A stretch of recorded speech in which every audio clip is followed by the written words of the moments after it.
जो हमारे यहाँ पे जो लोग हैं, कम्युनिटी है, या जो हमारी एक कह लें यूथ है, जी उसकी एक प्रॉब्लम ये है कि वो लोग रिसर्च नहीं करते, और जब कोई बंदा बात ऐसी बता दे वो उनको हजम नहीं होती, क्योंकि जो माइंडसेट है ना वो बहुत ज्यादा एथियस्टिक बन चुका हुआ है, दहरिए सोच के मालिक बन चुके हुए हैं यहाँ पे लोग। वो कहते हैं नहीं जी, जो भी बात करनी है साइंस के मुताबिक करें, साइंस के अकॉर्डिंग हो। मुझे ये समझ नहीं आता, अगर इन सबको हमारी हर चीज पे एतराज है तो मुझे ये बताएं कि 1400 साल पहले रसूल खुदा सल्लल्लाहु अलैहि वसल्लम खातमुन नबीयीन और मौला अली अलैहिस्सलाम के दौर में जो जो बातें हुई, जो जो वाकया, जो जो निशानियां, जो जो चीजें वो बताकर ज़ाहिरी तौर पे इस दुनिया से पर्दा कर गए, और वो चीजें हमारे पास रवायात की सूरत में लिखी, आज वो बयान की जा रही हैं। और आज सब कुछ वैसा ही क्यों हो रहा है? आज सब कुछ इन ममालिक की तरफ से, इन ममालिक के जो बड़े बड़े ओहदेदार हैं, लीडर हैं, वो वही स्टेटमेंट क्यों दे रहे हैं जो कि हमारी किताबों में लिखी हुई थी पहले? हम्म का मतलब है कि इन लोगों ने एक सोचा समझा माइंडसेट लॉन्च किया हमारी यूथ को गुमराह करने के लिए, हमारे बच्चों को गुमराह करने के लिए, कि वो दहरिए हो जाएं। लेकिन अपनी इनकी ग्रिप इन चीजों पे मुकम्मल थी। अब आते हैं आपके सवाल पे। 7000 साल जो उम्र है, अल्लामा जलालुद्दीन सयूती की एक तफसीर है कुरान पाक की, वो मिलती है दुरे मंसूर के नाम से। जी के अलावा भी कुछ बड़े बड़े जो पुराने स्कॉलर्स हैं वो गुजर चुके हैं, उन लोगों ने सूरह हज की जो आयत है ना, उसकी जब तफसीर लिखी है, उसकी खास आयत है, आयत नंबर 47 है। ठीक है। गालिबन मैंने कुछ दिन पहले भी बताया, लेकिन बहरहाल आप पूरी सूरत पढ़े तो आपको उसका सारा कॉन्टेक्स्ट भी समझ में आ जाएगा। सूरह हज आयत नंबर 47। 47 है। ठीक है। उसमें जो अल्लाह रब्बुल इज्जत ने जिक्र किया ना दुनिया की उम्र का, उसको बनाने का, और दुनिया का जो टाइम फ्रेम है उसको अर्श के टाइम फ्रेम से कैसे कंपैरिजन किया है, और उस हवाले से जब हम आज के दौर को देखते हैं और जो रवायात मिलती हैं, तो फिर यही चीज सामने आती है कि इस दुनिया की उम्र 7000 साल होगी, इससे ज्यादा नहीं होगी। ठीक है। अच्छा, अब इसमें कुछ और चीजें भी हैं, वो ये कि जो 7 का फिगर है ना वो बड़ा इंपॉर्टेंस रखता है। 7 आसमान। इस दुनिया, हाँ जी, 7 आसमान, 7 जमीनें, काबे के तवाफ भी 7 है। दूसरी चीज ये कि इस दुनिया की जो आबादी है वो 7 अरब से ऊपर चली गई थी, तो फिर कोरोना लॉन्च करके वो आबादी को कम किया गया। अच्छा। ठीक है। ठीक है, ये भी थ्योरी मौजूद है। इसके अलावा और भी बहुत सी थ्योरीज हैं इसी हवाले से, लेकिन जो हमारे पास फिक़ह अहले बैत में इमाम मेहदी अलैहिस्सलाम के हवाले से जितनी तालीमात, जितनी रवायात मिलती हैं, वो किसी फिक़ह में मौजूद नहीं है। यही वजह है कि आज एक शिया मुल्क के साथ फटा है, क्योंकि हमारे में एक अकीदा है कि इमाम मेहदी अलैहिस्सलाम इस रूए जमीन पे मौजूद हैं, जैसे कि दज्जाल मौजूद है। ठीक है। दज्जाल छुपा हुआ है, इमाम मेहदी अलैहिस्सलाम भी अल्लाह के हुक्म से पर्दा ग़ैबत में है, गायब नहीं है वो। ठीक है। देखिए, दो चीजें होती हैं, मैं पहले भी बता चुका हूं, मैं आपके प्रोग्राम में भी बता दूं। एक लफ्ज होता है गायब, एक होता है गैब। ठीक है। इन दोनों की टर्म्स में फर्क है। जी।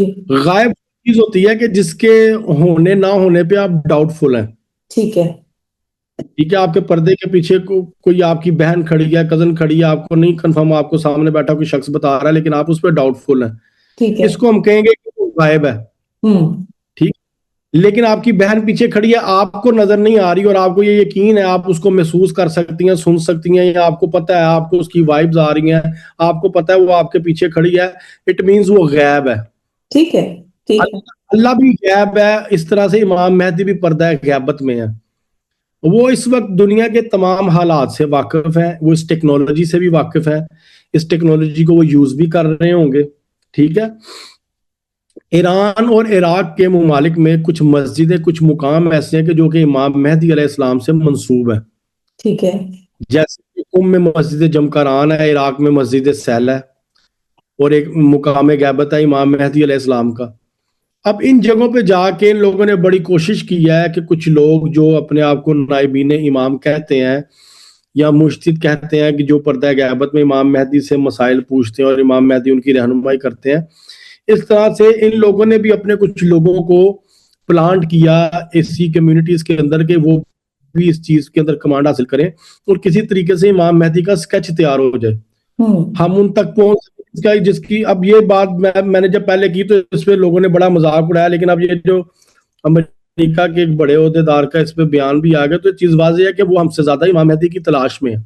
अच्छा, ठीक है, बिल्कुल। क्योंकि क्योंकि उनको पता है कि मुकाबला दज्जाल का और इमाम मेहदी का है। हम्म के नजदीक इन सब चीजों को ठीक दज्जाल ने करना है, हमारे नजदीक इमाम मेहदी ने करना है। देखें, आप मैं हम लोग इस मुआशरे का हिस्सा है, एक सोसाइटी में रह रहे हैं, एक मुल्क में रह रहे हैं, दुनिया के किसी भी कोने में आप चली जाएं, लोग मसाइल का शिकार हैं। बिल्कुल है। लेकिन हर एक के दिमाग में, दिल में ये सोच, ये ख्याल पैदा होता है कि कभी ना कभी ये सिस्टम ठीक होगा, कि ये नहीं सब होगा। कुछ ठीक। अब तो डॉक्टर फारूक ऐसे लगता है कुछ ठीक नहीं होगा, ऑनेस्टली अगर आप मुझसे पूछे तो लगता है कि डिस्ट्रक्शन है आगे। देखें, वो डिस्ट्रक्शन के बाद जो है ना, ये कुदरत का निजाम है, जब एक चीज इंतहा को पहुंचती है ना नेगेटिविटी, तो उसके बाद फिर पॉजिटिविटी स्टार्ट होती है, क्योंकि नेगेटिविटी ने फिर खत्म होना होता है। Agreed. इसी तरीके से ये चीजें बढ़ेंगी, ये मजीद पढ़ने के बाद जब पीक पे जाएंगी ना, उसके पीक के बाद जो है ना वो मामला फिर दूसरे शुरू हो जाएंगे। हम्म ठीक है, अब ठीक वो है। पीक का सिस्टम शुरू हो चुका हुआ अच्छा, है। आपने इमाम कहा है जैसे 1400, sorry I am cutting you doctor Farooq, 1447वीं ये सदी है, तो आपके हिसाब से फिर, सॉरी 1447 हिजरी चल रहा है, बिल्कुल। सॉरी हिजरी है, सॉरी, आपके जी हिसाब जी। से फिर आप कह लें 1500 तक ये जाएगा, ये दुनिया का निजाम, मुझे तो ऐसे लग रहा है। देखिए, रवायात में जो लिखा है ना, जहां जहां पे जिस जिस हस्ती ने क़यामत की निशानियां बताई, उसमें जिक्र आता था 1400 समथिंग में, 1400 फलां में ऐसे होगा, 1400 फलां में ऐसे होगा। 1500 का कभी किसी ने जिक्र करके नहीं बताया। Exactly exactly. लेकिन जो आपके स्टैटिस्टिक्स हैं, जो आपका डेटा कैलकुलेशन है, उससे आई एम अज्यूमिंग, आप क्या कहेंगे? मैं ये कहूंगा हमारे बच्चे बच्चियां या हमारे पोते पोतियां वो क़यामत देखेंगे मैक्सिमम, बस। यानी आपके और मेरे बच्चे, और अगर हमें हमें हाँ जी। अल्लाह ने तौफीक दी कि हम नाना नानी या दादा दादी बन जाए तो क्या मत देखेंगे। वो क्या, हाँ, वो बच्चे क़यामत देखेंगे, बस, इससे आगे नहीं है, नेवर एवर, पॉसिबल ही नहीं है। अच्छा, आपकी ऑब्जर्वेशन है, सबसे ज्यादा आपके इल्म के मुताबिक अलार्मिंग क्या आपको नजर आती हैं चीजें कि आप कहें कि this is the end of time, this is the beginning of the end? वो क्या अलार्मिंग चीजें जिसपे आप कन्विंस हैं, जिसकी वजह से आप ये बात करते हैं? जो सबसे ज्यादा चीज है ना इस पे, मेरा मजाक भी उड़ता है और मुझे बड़ी गालियां सुनने को मिलती हैं, एआई। ओके। मैं एआई एक दज्जाली निजाम है, ये इसका नाम भी जो एआई है वो इसी के नाम पे है। ठीक है। ठीक है। तो डॉक्टर फरूख, तो पाकिस्तान और पूरी दुनिया में तो बच्चों की सारी स्टडीज एआई पे करवा दी जा रही हैं और फोकस किया जा रहा है कि आप इसके ऊपर तवज्जो करें, वो तो because this is the future. मेरे बच्चे भी यही पढ़ रहे हैं, लेकिन उसके अंदर गुमराही भी बहुत ज्यादा है एआई में ना। और दूसरा देखें कि एआई ने क्या करना था, एआई ने मुर्दे जिंदा करने थे, सॉरी, दज्जाल ने जो करना था मुर्दे जिंदा करने थे। बारिश करवानी है आर्टिफिशियल। बड़ी लोगों की जो माइंडसेट जो था ना, उसको टोटली उसके साथ उसने खेलना था, आज वो सब कुछ हो रहा है। तो जो देखें, हमें इस रूए कॉन्सेप्ट दिया जमीन गया पे, है दजाल का, एक आंख, वन आई, अब आम बंदे को ना यही समझ आती है कि वो एक शख्सियत होगी जिसकी एक आंख होगी और वो मुआवजे करेगी। आप अपने इल्म की रोशनी में कैसे बताएंगे लोगों को कि भाई ये एआई तो आपने बता दिया दजाली सिस्टम है, इसके अलावा कोई फिजिकल क्या चीजें होंगी जिस पे आप कहेंगे कि जी ये दजाल आ गया है? मतलब आप आम लोगों को कैसे एजुकेट करेंगे अदर देन दिस? देखें देखें अगर जो लोग शऊर रखते हैं, जिन लोगों को इन चीजों पे इंटरेस्ट है, अगर वो इस चीज पे वर्किंग करते हैं, देखते हैं, तो बहुत सी निशानियां, बहुत से क्लू मिलते हैं। एआई का नाम एआई क्यों ही क्यों है? ये देखें, ये ए है और ये आई है, एक आंख, आई और ये ए, जी। ये एआई इसका नाम। ठीक है। इस तरह और भी बड़े एप्लीकेशन निकलते हैं। जब आप चैट जीपीटी के लोगों के साथ थोड़ी सी आप उसके लोगों पे आपने रिसर्च करनी है गूगल पे, तो आपको पता चलेगा कि वो 11 त्रिकोणों वाला कैसे बनता है और ठीक है। उसका झंडा ऐसा क्यों बनाया गया। इस तरह बहुत सी चीजें हैं जो कि इस चीज की तरफ दलालत देती हैं। दूसरी बात यह है कि दज्जाल जिनका मसीहा है, उनकी जो स्टेटमेंट्स है ना, वो बड़ी खौफनाक है। हम्म ये तो अभी 5 साल गुजर गए हैं, जब कोरोना आया था तब इनके हेल्थ मिनिस्टर और डिफेंस मिनिस्टर ने कहा था कि इससे निजात सिर्फ हमारा निजात दहिंदा देगा और कोई भी नहीं दे सकता। हम्म ठीक है, उन्होंने क्लेम किया था। अब मैंने रिसेंटली एक ये भी स्टेटमेंट सुनी है कि जो इनके वजीर आजम थे, जिनके बारे में अभी खबरें चल रही हैं कि वो मर गए हैं, जिंदा नहीं है, वो उनके बारे में स्टेटमेंट थी कि उनके बाद सिर्फ दज्जाल आएगा, उनके बाद हमारा हेड ऑफ कमांड हमारे मुल्क में कोई भी नहीं आएगा। हम्म। ऐसे ही है, ऐसे ठीक है। ही।